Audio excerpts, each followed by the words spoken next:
The ride of your life is Daddyhood. For those of you who cannot wait and love Daddyhood, please head over to our Patreon. We have exclusive access to episodes, we have early access to episodes, and we have behind the scenes footage. Head on over there, sign up, be part of the exclusive Daddyhood group, and join us over there.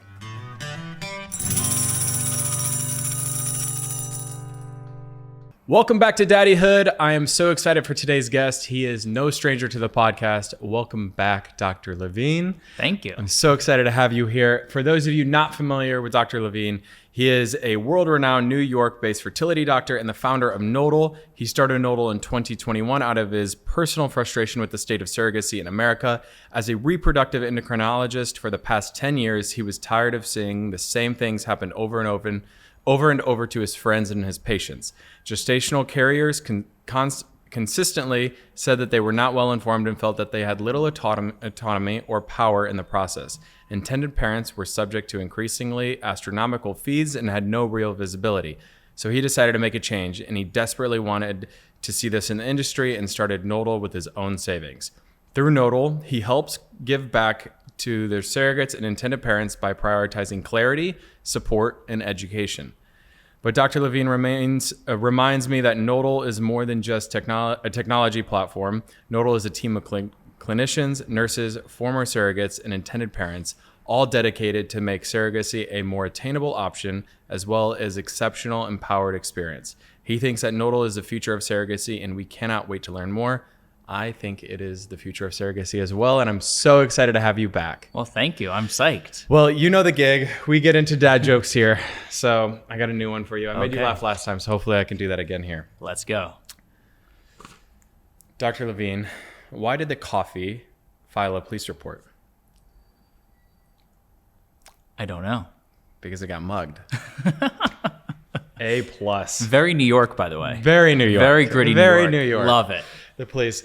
I know we have a lot to get into, but before we do, you have a game for me. I do. So let's see if I know anything about surrogacy. So this is not a drinking game because drinking's bad for fertility. Okay, but great. We're going to do two truths and a lie. Two truths and a lie. I Okay. love this game. I was so good at it in high school. So here we go first. Number one. Surrogacy laws can vary widely from state to state. Compensation for surrogates in the U.S. typically covers medical, legal, and lost wages, and surrogacy agreements are legally binding in all 50 states of America. Can you find the lie? Is the lie that surrogacy contracts are binding in all 50 states in America? Bingo. They are not binding every state because surrogacy is not legal in every state in America.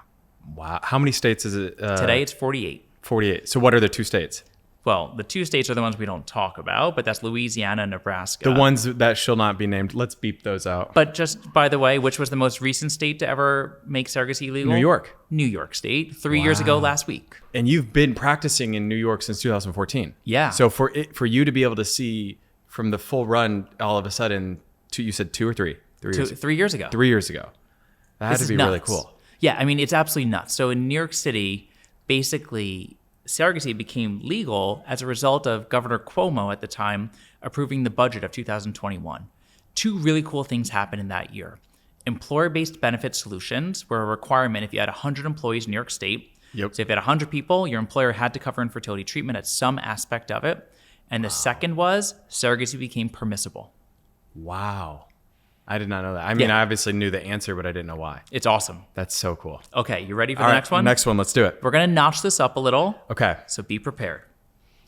Surrogacy agencies in the U.S. often facilitate the matching process between intended parents and surrogates. Surrogacy arrangements involving compensation for the surrogate are legal in all 50 states. And gestational surrogacy, where the surrogate is not biologically related to the child, is the most common type of surrogacy arrangement in the United States. Which one's the lie?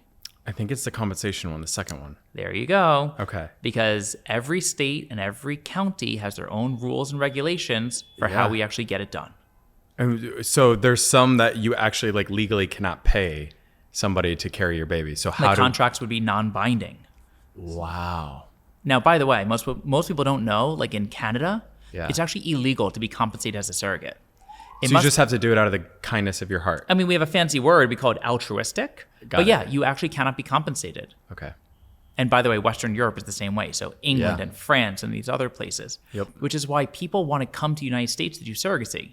Because surrogacy in the US is the only place really on earth left where there's legal protections for the intended parents and the surrogates. Wow. Okay, now here's the last one. Okay. 2 truths, 1 lie. Surrogacy in the US is primarily governed by federal regulations to ensure consistency across all states. Some states require intended parents to establish their parental rights through a legal process after birth of the child. 3. The majority of states in the US allow same-sex couples to pursue surrogacy as a family-building option without legal restrictions. I want to say 2 or 3. I'm going to go with 2. You were so close. Oh, it's 3. It's 1. It's 1? It's 1. Oh, no. So it's 1 where it says surrogacy in the United States is primarily governed by federal regulations. Oh, it's a state law. It's state law. Yes. But don't worry, we're going to geek out now. Okay, And great. we're going to talk about all this stuff. Let's talk I loved what you said. And you were prioritizing clarity, support, and education is somewhat of the inspiration behind Nodal. Yeah. Talk to me about that and why you had, the frustrations with how the current system is and what you're doing to solve and change the game when it comes to surrogacy. So let's just start with the name Nodal. Like, where the heck did it even come from? What does Nodal mean? So, as you and I know, like we talked before, I'm a gigantic geek, right? Like, I love science. So the one gene that's required for all embryos to develop is a gene called Nodal. So it is the vital gene for all embryos to develop. Okay. Also, we connect nodes of information. We connect nodes of contact along the way. So to me, it was the one fitting name of how do we connect everything together through Nodal. Now, back to your comment before. This started out of my frustration, and what we do now is educate.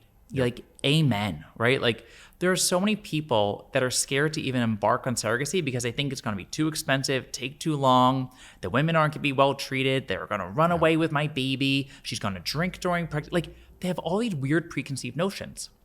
And the problem is that as a society, we don't discuss this enough. Yeah. In fact, it's been estimated that surrogacy today in the United States is only addressing 8% of the met need. Said the other way, 92% of the people who need a surrogate are not getting one and not going through this process. Wow. And I think the biggest barrier, to be quite frank, is education. If you go onto the internet and type surrogacy, your entire Google search is going to be for agencies. Yeah. It's not going to be educational resources. Right. Even the big supporters like the American Society for Reproductive Medicine, Resolve, the advocacy group, they don't even get to make it to the first page on Google because the agencies are paying so much money to get your eyeballs so that you click on them first.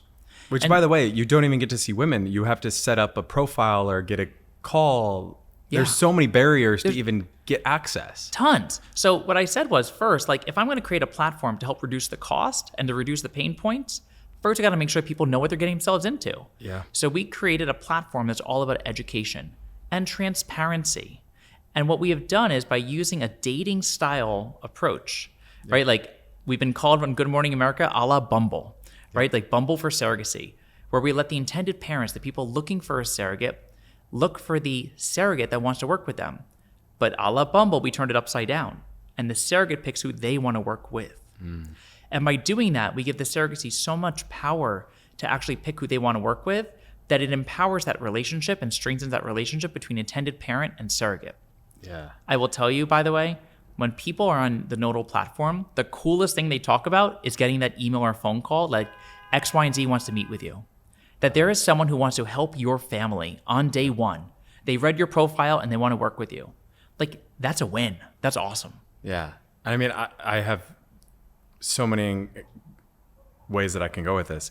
I think, so my question then would be, how does it work if the surrogate's picking the intended parents? Do they send them a message? Do they send you a message and you get to be sort of deliver like, hey, we have a potential match for you? Or like, does it notify them right away when they click match, or what's the process? So we have this total geeky platform where basically you, as an intended parent, you build a profile. Yep. So you would, for example, for you would talk about you and your husband and what you're looking for and where do you want the surrogate to be, and is it 1 or 2 embryos, or where are you based and where do you want her to deliver? Are you willing to travel? Like your preferences. Yeah.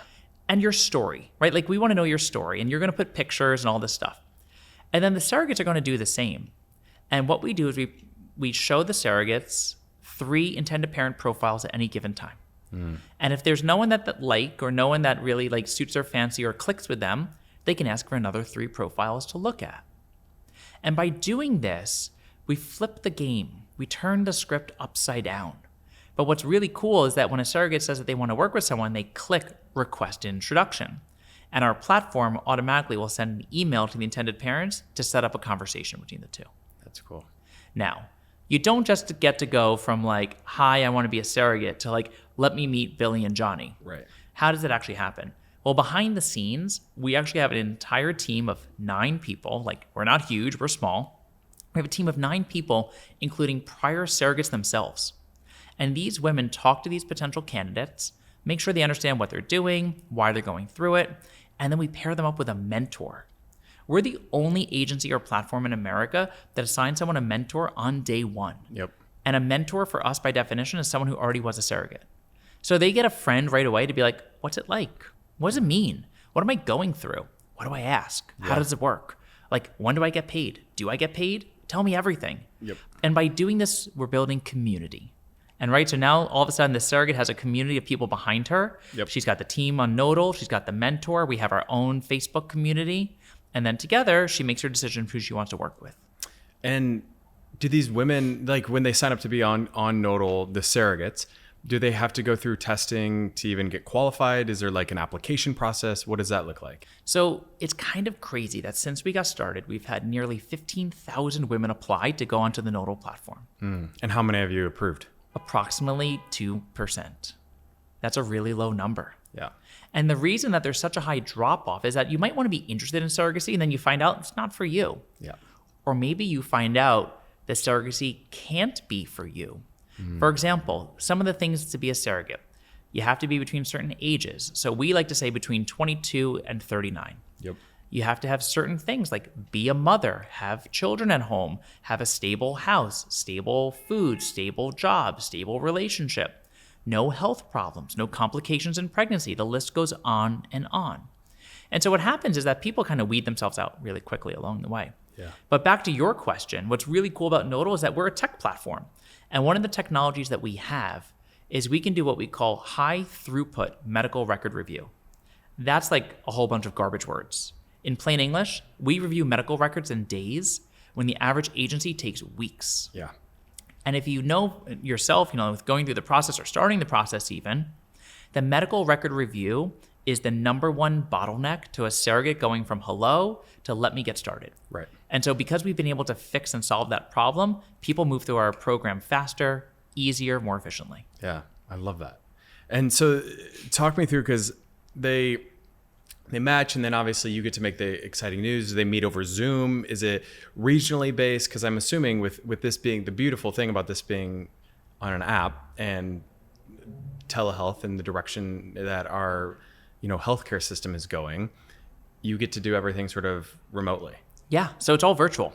Now, what's interesting is when you talk to surrogates about their requests and preferences, the number one request actually relates to travel. Because they're moms, they don't want to travel if they don't have to. Right. So there are some great states that are super favorable for surrogacy, like California. We love California, right? Like everyone loves California. Yep. They've had probably the longest history of doing gestational surrogacy in America, or Massachusetts, or Washington, or other places. But sometimes the surrogate says, I don't want to have to travel to New York for my workup. I don't have to travel to New York for my embryo transfer. So we let the surrogate prioritize what's important to them. So we don't show them profiles of intended parents where they're going to have to travel. Right. Everyone thinks surrogates are doing this for compensation. The truth is the compensation is actually the last thing that any of them talk about. And by the way, in case you're wondering, the number one reason people, when you ask them about compensation, like how do they pick that number? Right. They imagine using the money for the educational resources for their children. Wow. Which is so cool. To be part of the fact that I'm involved in a system that's helping to enrich families so that they can support the educational needs of their kids while growing other families is awesome. And that's what gets me out of bed every day. That's so powerful. And I mean, I could share this. We've done a lot to keep our surrogate as private as possible, but one of the ending decisions and factors of why we chose who we chose just was like the honesty and truth that our surrogate led with, and her family and her husband. we obviously wrote a letter. So for people who don't know how like the traditional route of surrogacy goes is the intended parents, prepared a letter for the potential surrogates and shared it with her. And then they make the decision whether they want to keep moving forward and continue on with the process. And we did. And we asked her in our first sort of interview and time meeting her of like, why are you doing this? And, you know, we had met with a few before that, and we had heard the answer of like, I've always wanted to do this for a gay couple, or like it would be a blessing to provide life. And one thing that was really refreshing in what she said to us was like, we want to have another baby and it's really expensive and we can't afford it yet. And like, this is something that like will help us work towards building our family too. And it was such a beautiful moment for us to be like, oh, what an honest answer. But then too, also, you know, it's a two-way street. Then we feel like we're preparing and like they're going to use the money to build their family. And it's like, that felt rewarding. So that's awesome. Yeah. And right, like these people are not just Handmaid's Tale, which is like the awful thing that people talk about. Like, we're just vessels for your children. Right. They're part of your family for this part of time. Like, these women are, in my opinion, doing something to help other people in the most selfless way possible. Totally. The compensation is the icing on the cake, right? Like, that's just the extra part of it. But the altruistic nature that someone's willing to say, I'm going to interrupt my life to help bring life into this world is awesome. It's incredible. It's like the gift of life is, I mean, you can't put a price tag on it, and you can't put words to it. No. And I think like it's humbling. You know, it's funny though, by the way, you talked about the letter. Yeah. So I grew up in a house where my mom was a 7th grade English teacher, and she cared a lot about penmanship and spelling. Well, thank God for for word processing now and everything. Yep. But some agencies actually ask intended parents to handwrite the letter. And it's funny, like I take care of a lot of members of the LGBTQ plus community, and they say this is the hardest homework assignment of their entire lives. Yeah. Because you want this kid so badly, and you don't want your like, perfect. You want it to be perfect. And you know what the truth is? The surrogate wants it to be normal.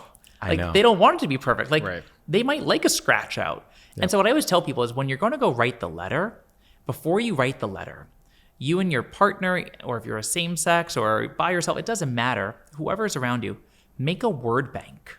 Yeah. Of all the words that are important to you. That's so smart. You'll get it into the letter, right? Like determined and confident and caring and compassionate and warm and hardworking. Like, it is so hard to stitch a sentence together with all those words. Right. But if you have those words in a word bank of what you want her to know about you, then you can write your letter easier. So there's a little tip for your fans. I love that. That's incredible. Talk to me though, because obviously it's one thing to have this idea and to see a problem and want to fix it. It's another thing to execute it. Let's talk about the journey of Nodal and where it began, some trials and tribulations, some early challenges that you've had, and then also some early successes that you had.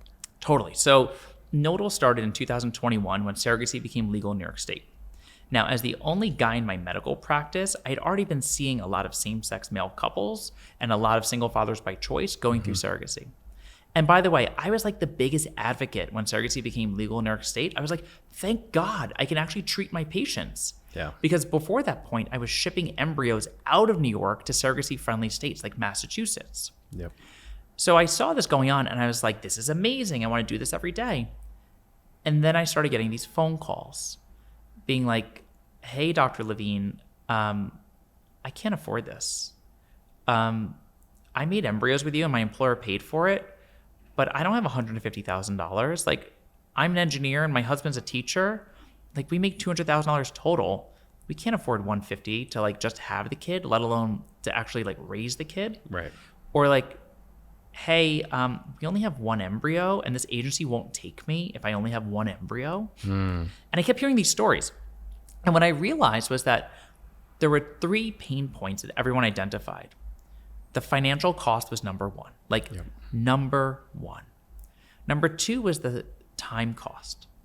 And number 3, which is a really weird one to talk about, was that people felt like it was a really heavy decision because they know that there's a dearth or a shortage of surrogates. So like the emotional moment of pulling the trigger of like picking that person, agreeing and signing that contract felt so monumental that people were getting like stage fright and they were getting stuck in their ways. And when I kept talking to people more and more and hearing about it, I realized like there's got to be a better mousetrap. Yep. And the other thing I realized was that as surrogacy became more popular, right, New York State has fertility benefits, New York State has a ton of fertility patients, the cost was going up and up, and supply and demand economics had taken hold. By the way, supply and demand economics have no place in healthcare. Right. In fact, the only place it should go is to reduce the cost. Like Pharma Bro was a bad guy by raising the cost of drugs because people needed those drugs. Yep. We shouldn't raise the cost of surrogacy because people need surrogates. But that's what's happening today. So out of all this frustration, I was like, okay, we got to get to the bottom of this. Let's just fix one problem. And that problem was cost. And what I realized is when I started calling agencies, they told me that the number one reason the cost was going up was the medical record review. It takes us so much time to go collect medical records to prove that she's a healthy person. And I was like, wait a second. How are you doing it? And this was mind-blowing. I found out that almost every agency in America has a bunch of really dedicated employees that are picking up the phone and asking doctors to fax them records. When's the last time you asked someone to fax you something? I don't even know how to work a fax machine. Because you don't have one, right? Like, but I don't think I've seen one. Right. Like, except for like Office Space. Like maybe you saw a fax machine in that movie. Great movie, by the way. But people fax records because that's how medical records can be sent securely in the United States according to HIPAA. Only faxing. And what people were doing was they were soliciting these doctors to say, like, get me the records for Susie, get me for Sally. And the doctors were like, I'm taking care of patients. Right. I'm too busy. Right. So then you were asking the surrogate to go collect her own records. And if she wants to be a surrogate, she's financially incentivized to get as little records as possible because she wants to get like only the good stuff. Right. So I realized that was broken. So I was like, wait a second. If the cost and the time problem are about records, let's fix records. So what I did was, and I don't know if you have life insurance or health insurance, but for any of us that have life insurance or health insurance, there's a process called underwriting, where basically you answer this survey and then they make sure you're not a liar and you're telling the truth. Right. And the way they make sure you're telling the truth is they look at the bills paid by your insurance companies in the past. It's called claims adjudicated data. So I said, wait a second. If a life insurance can underwrite risk on me in 5 minutes, how do I underwrite a uterus for 10 months? Yeah. And that was the entire thing of Nodal. Was how do we get better medical records faster and cleaner? Yeah. And then we figured it out, and we figured out how to get access to the same databases that insurance companies use, and we were off to the races. In fact, my favorite story is talking with this woman, Kate Ryder, who's the founder of Maven. And Maven's like one of my most favorite companies. It's like the leading women's telehealth platform, and it's like amazing, and her story is amazing. Yeah. And I called Kate because I've been in her advisor since 2014. I said to Kate, hey, I have this crazy idea about doing a startup. And she was like, Brian, like, you don't have time to do a startup. Like, you're a dad, you have a practice. I was like, no, Kate, I can't unsee this problem. Like, I realize if I don't fix the problem of surrogacy, I am the problem. Like, I'm complicit in the problem. Yeah. So I told her the idea, and she goes, you just gave your first pitch. I was like, wait, no. I'm like, I just have this idea. Like, if you know anyone in the surrogacy space, tell me, and I'll like work with them, and like, I want to advise them. And she was like, no, Brian, you just pitched me, and you need to do this. So I was like, whoa, wait a second. No, I don't have time for this. So then I called my friend John Oranger, who's the founder of Shutterstock. And he had this incubator in Miami called Pareto, and he did with his friend Ed Lando. And the two of them had just started this incubator, and I'd read about it, and I said to John, hey, I just got off the phone with my friend Kate. She wants me to start a company. I don't know how to do this at all. But if you guys see anything in the surrogacy space, like, can you hire me as a consultant? Because I really want to fix this problem. And he's like, what is the problem? And I said, it costs too much, and it takes too long. And he goes, what's the solution? And I said, treat surrogates the same way you treat insurance customers. Underwrite them quickly and efficiently. And he goes, well, Brian, if you can articulate the problem and articulate the solution, you are the founder of the company. That's the definition. Yeah. And I will put money in it with you. And literally at that moment, I went home to my wife and I said to my wife, I think I need to start a company. She's like, you don't know how to start a company. I was like, I can figure it out. My friend John said he'll help me. He'll help me do this. Ed said he'll do it too. And literally I wired an Aston Martin to John and Ed that I will never see to get started with Nodal. Yeah. And I mean, now a few years later, It's a different place. Yeah. I've still never taken a penny from the company. I actually work there every day for free because I believe firmly that any dollar that would go to me should go right back into the mission. Yeah. So I am so careful with that Nodal team of 9 incredible people. Yeah. that I want to keep the lights on and keep the winds coming. Yeah. So your next question, tell us about some early troubles. Fundraising. Yeah. Fundraising was tough. Now, helping people understand what is surrogacy, helping people understand what does that mean. Number one question, well, why don't you just go to Mexico? Well, in Mexico, surrogacy is cheaper, but there's no legal protection. Right. Why don't you go to Canada? Because you can't compensate. Why don't you go to Europe? Well, Ukraine was the capital of surrogacy, but there's a little war going on there, so that's not the place for surrogacy anymore. Right. Go to Georgia, the country, which is the second largest for surrogacy. They just banned it, by the way, in 2024. So I had to educate my investors about surrogacy. And that was the hardest thing, was like, how do you pitch someone who knows nothing, Right. but everyone wants to know? I have to, and it might be because I'm in it now, but like I feel like surrogacy is becoming way more popular in the United States over the last few years. You're absolutely You hear correct. more straight couples of just working women who just cannot shut down they feel like I cannot prioritize 9 months of my year to being pregnant. You're 100% right. A single mother by choice sometimes will choose surrogacy because she's like, I'm the sole breadwinner. Right. I need to be able to produce for this family that I so highly desire. And I haven't met Mr. or Ms. Right in my life, so I'm going to do this by myself. And I want to do it through surrogacy so I can keep working and producing. Or maybe they have a health problem, right? So people forget who does surrogacy in the United States. It's single fathers by choice. It's gay male couples. It's women who've had the devastating diagnosis of cancer who can't be pregnant. Yep. It's people with infertility who can't stay pregnant. Right. And sometimes it's people who just choose this as their option. If you think about that entire subset, when I tell you this next part, you're going to be shocked. There's only around 5,000 successful journeys a year in America with surrogacy. Wow. 5,000. I bet you could name, in the gay community, 50 people Like, literally, you could go through your Instagram and you could find people with beautiful kids, gay, straight, otherwise. You could probably find 50 people That I know use surrogacy. that that use surrogacy. Yeah. And I would tell you, 1% of the population that's used surrogacy. And the reason is that because the agency models today don't allow this to scale, we have a problem. So what is the big challenge I had with Nodal was educate people about surrogacy. Yeah. But then helping investors understand the opportunity. Like, it is okay to look at surrogacy as a business. Yeah. I just thought it's an overpriced business. So what's the second thing we did? We made it more efficient. We also made it much less expensive. So to go through Nodal, it cost $11,500 to meet your surrogate. That's how much it costs to match. And if you want us to run the agency side, which is the case management side, it's another $11,500. So for $23,000 all in for your agency fees, we can bring the total cost down to closer to $100K.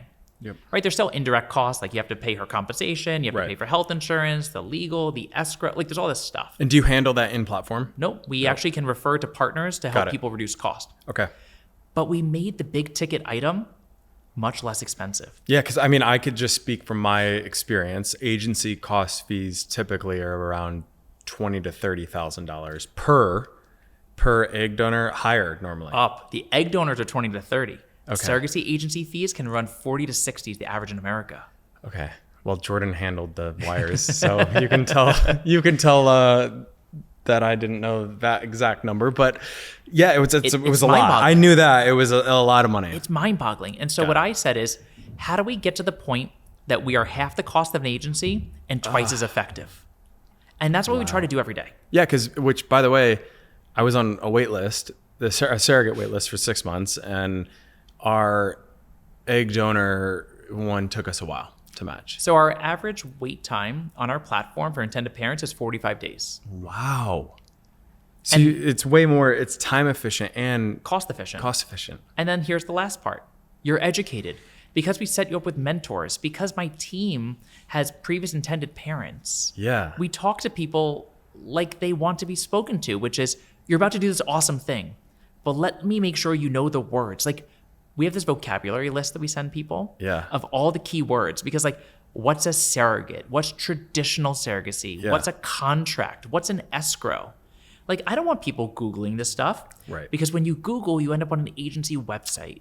And I want people to objectively have an empowered experience where they're educated about what they're going to go through. So you have all that information available on Nodal's on that. On Nodal.com. And if you sign up with us, or people just say, They can go to hello@nodal.com and email us.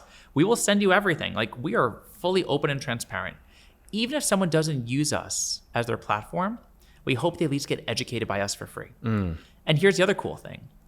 Most of our clients, in our early days when we did just matching, still went back to an agency to do the last mile, to do the case management.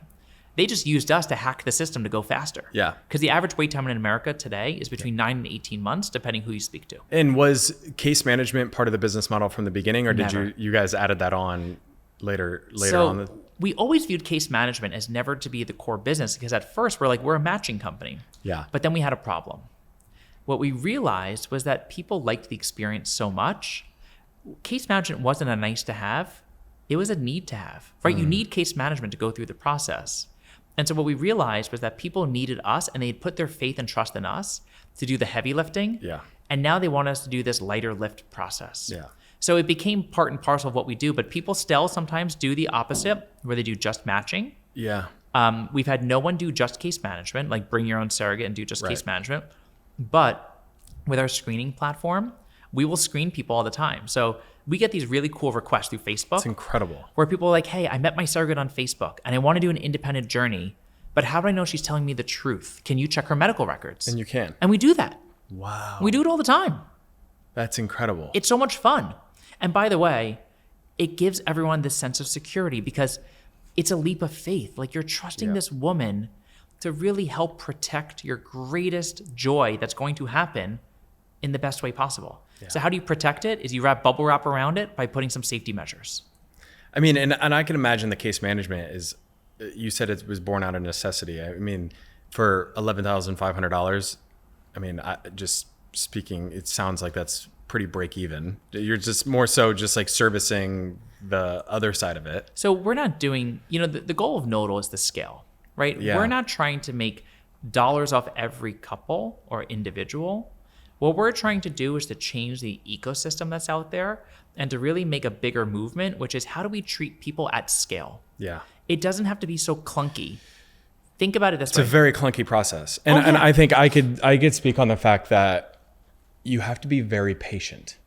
It's hard, because if you're not patient, you can get discouraged really easily. And I think a company like Nodal helps encourage people to want to pursue family building instead of discourage them. Yeah. And if people get that from this podcast, then like, game over, we won, right? Like, that's what I want people to know. And you said it best, is it's possible. Yeah. Like, you can be encouraged.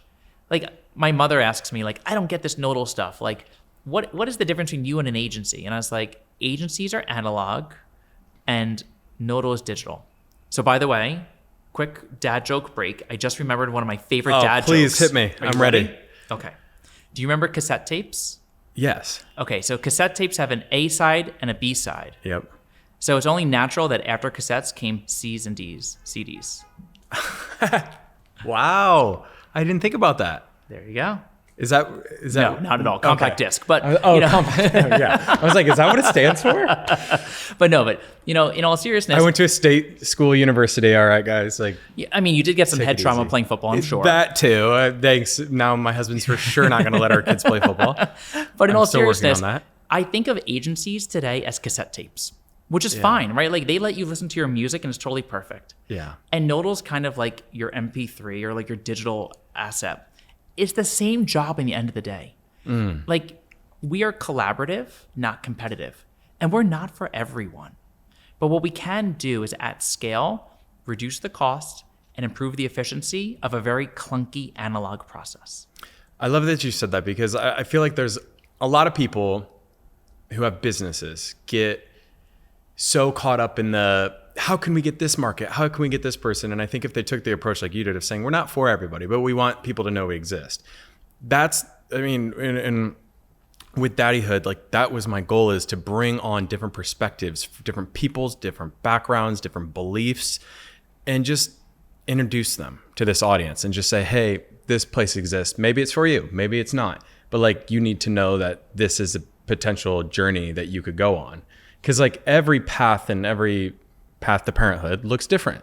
And, I wish I would have known about Nodal. And I have a lot more questions that I want to get into, but different people need options and they need to evaluate what's right for them in what moment of life. And, I'm a doctor and I'm fixing a problem as a doctor that bothered me every day. Yeah. But as a doctor, I don't prescribe the same medication for every patient. So why are we using the same approach for every surrogacy Such journey? a good way to put it. Right? So Nodal's not a one size fits all. We're not perfect for everyone. Yeah. But here's something cool. So our team is made up of previous intended parents. We have nurses on our team, people like me, who's a doctor, our general counsel, who's an intended parent through surrogacy herself. We offer free consults. If you want to literally just email us and say, hey, can we bounce an idea? 100%. You want to know why we do this? Because if we give someone a good answer and a good experience, they're going to tell their friend about Nodal. Right? So we're paying it forward and we hope they pay it forward. Totally. And it works. It does. So let's talk about the experience that the user has when they come on the app. And then also part one, let's talk about that experience, but then let's talk about the privacy. So what is the surrogate? Do they use a real name? Do they use an alias? Is it a number? Is it a code? How does the interface of the app look? First name. So they use their first, and we take all their information. We do a background check. We do a sex offender check. We do all the crazy background stuff. And so if they hit your platform, So when they hit our platform, they fill out a typed form. Yep. They tell us about them. They answer some structured questions. They get a phone call interview. And then after that interview, if it goes well, we send them a HIPAA release form, which lets us go hit, the databases to look at their health data. We do their background. We do all their information. All the intended parents ever know is that they passed. Mm-hmm. Right? We want to protect privacy at every single step of this. You have to remember, Nodal has 3 customers. Yeah. The intended parent, the surrogate, and the clinic where the embryos reside. Wow. So we have to think about how do we package this story to a clinic that's going to accept what we've done here for them. We cannot exist without clinics. Now, the little secret about Nodal is that because I'm a doctor and there's only 450 clinics in America, I have lots of friends. I was going to say, so I'll pick up the phone and call my friend and say, hey, I'm really honored to take care of your intended parent. And that's how I phrase it. Yep. Thank you for entrusting us for helping them. And by the way, typically they don't even know that their patients are doing this, but they're like, oh yeah, sure. Thanks, Brian. And I was like, and by the way, we're going to get you back results for that surrogate in a week. And they're like, wait, what? I was like, yeah, that's what we do every day. And we get the records back to them. How cool is that? Because that's sort of it's a game changer. It's a game changer too, but also those are colleagues of yours that you are look what we're doing. Yeah. Because it's so unprecedented to have that type of timeline. And so we say to them, we'll get your records in a week. Now, what happened in that week behind there? The intended parents built a profile, only first names. A Zoom or a Google Meet happened where they got to meet each other. And only once they both agree, this is a good match, then we do a match sheet. And that match sheet then goes to the clinic. Wow. And if we're going to do, case management for them, we'll do the psych screening, the social work visit, the maternal fetal medicine evaluate, all that stuff. Yeah. We could do all that on platform. See, it took us 3 months after we chose our surrogates. Which, by the way, that's fast. Right. No, That's I know. fast That's for the we industry. thought we were pretty fast at 3 months after we approved. And we're yes, right. This is who we want to work with. For industry, that's fast. Yeah. But I get the feeling you're also a mover and shaker. You're not going to let time. Well, me, but also my husband is very persistent on emails and be like, guys, come on, where are we at? I love him for it because he's the one that follows up. I'm more I'll just go with the flow. It's what it's meant to be is meant to be. And he definitely likes to make sure we're on top of it. Cross the T's and dot the I's. Cross the T's and dot the I's. So talk a little bit about just the quality and the length that you go to for the surrogates, just the quality to make sure that everyone who hits your site meets your standards as a doctor and as someone who's very well respected in the industry of what goes on behind the scenes for testing. So we have lots of really cool algorithms, right? So we are a tech platform. Yep. So behind the scenes, we're following the American Society for Reproductive Medicine's guidelines for gestational carriers. Yep. So we make sure everyone hits all those guidelines. We're then doing our pressure test on their medical history. No hospital forgets to bill for a C-section. No hospital forgets to bill for a blood transfusion. No Walgreens in America forgot to take note that they prescribed someone antipsychotics. Right? We look at all that stuff to make sure someone's mentally stable, physically stable, and emotionally in the right place. Yep. Once we do all that stuff, we then will have a maternal fetal medicine specialist or a high-risk OB sign off on the case. So by the time the clinic gets that surrogate, Independent or through Nodal? through Nodal. Cool. But it's an independent company that we subcontract with them. Cool. But what we do is by the time that surrogate hits that clinic, they look pretty darn good. Yeah. So if you want to talk about quality, quality only means the quality of the data transferring to the clinic. Any surrogate is amazing. But here's the problem. As anyone who goes through this journey, you will fall in love with the first surrogate you meet because it's your dream. She's the one. She stepped up to the plate. And the worst thing that can happen is a broken match where you fell in love with her, she fell in love with you, but all the medical history wasn't there. And by the time the clinic got the records, they're like, no way, Jose. Like, she's had 4 C-sections. Or no way, she's a diabetic and, she's on insulin today. Or no way, she has high blood pressure. So part of what we do, and part of what I love what we do, is we actually protect moms. We actually tell surrogates frequently, no, you're not fit to be a surrogate because you should not take this risk because you have to be a mother to the children that you have today. And people respect that greatly. Yeah. And that's why there's such a high attrition from like 15,000 to 150. Like, how does that number get chopped down? It's the medical record review. It's going through background checks, things like that. It's impressive. So that's the quality. That's the quality of Nodal. Yeah, it's really data. impressive. It's all data driven. Thank you. Yeah. So what's next for Nodal? What's expansion? What does it look like as you grow? Because the one thing that I've taken away from this and my view on Nodal is, bigger isn't always better. And I think if you zoom out a little bit and it's like, how did we get in this position in the first place? Is because these companies and agencies got so big that they lost the human interest and the relatability. So what is your goal and plan with Nodal to sort of avoid that? So I think a lot of the agencies didn't mean to end up where sometimes they end up today with their pricing. Yeah. They almost did it as a matter of necessity to kind of push back the interest because they had so many people they couldn't service. Right. So if we raise the cost a little bit, maybe less people will come and then we could service more of the people who are actually highly motivated or things like that. Yeah. The biggest failure that we could have at Nodal is that an intended parent ends up with an empty wallet and an empty bassinet. There's no baby and you spent all this darn money. Yeah. So what is my dream for Nodal? What's the next for Nodal? Is that we go in network with insurance companies. Love that. I want you to be able to say that Nodal cost me nothing. Yeah. I want you to be able to say that we were able to save our money for bottles and diapers and nannies and preschool and everything else. So that this just becomes part of your journey, but not part of taking away from that child's educational savings.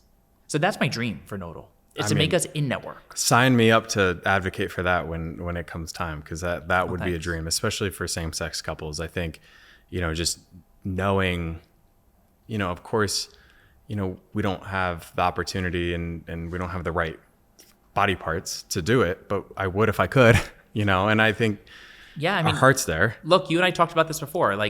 To have a baby is 2 ingredients, right? You need sperm, you need an egg, and then you need an oven. Yep. And for same-sex couples or single parents by choice, and it doesn't matter if you're a single father or a single mother going through this. Yep. There's a rate-limiting step. And that rate-limiting step typically is finding either the other ingredient or its selection process. So we want to make that process easier for selection, and hopefully we make it more accessible. Because accessibility, I think, is the theme of healthcare for the next 10 years. What are we doing in healthcare? We're making it more accessible. Yeah. By accessibility means affordability and speed. Well, that literally just answered my last question, which was the broader impact of Nodal on, say, society. And I just think what an amazing time right now with everything that lives in a digital. It's when I first heard of Nodal and the work that you've been doing, I was like, oh yeah, duh. This is a no-brainer. It's one of those I should have thought of that, So we call that the pinch moment. Yeah. Where it's I pinch myself all the time. Why isn't someone else doing this? This is not rocket science. Right. But what I realize is that we have first mover advantage. Yeah. We're the first ones to do this. And I hope someone copies us. They won't do it as well because we have this really cool team of 9 dedicated, awesome people.